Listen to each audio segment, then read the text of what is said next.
My name is Mina and I'm from Norway. I think animals deserve to have a right because they don't have a voice to speak for them. So, like that, human people have to be speaking for them. Yes, in my country, animals have rights.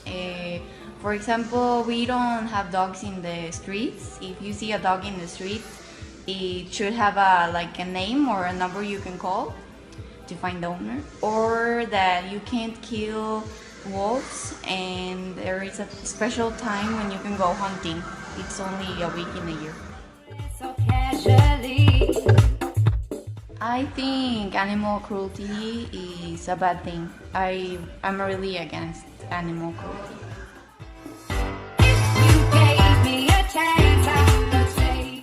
Yes, they practice animal cruelty in my country. For example, they test their makeup on animals.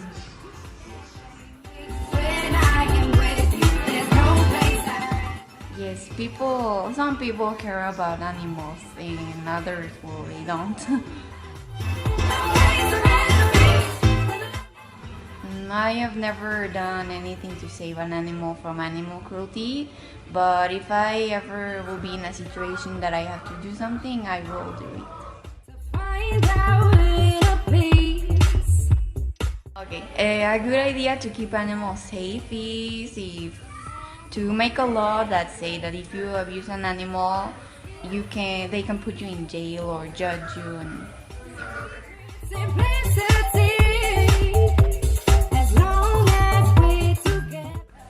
I think adopting an animal is a great idea to keep an animal safe. Then the animal gets an owner, it gets food, you can keep it clean, give it injections so it won't get sick.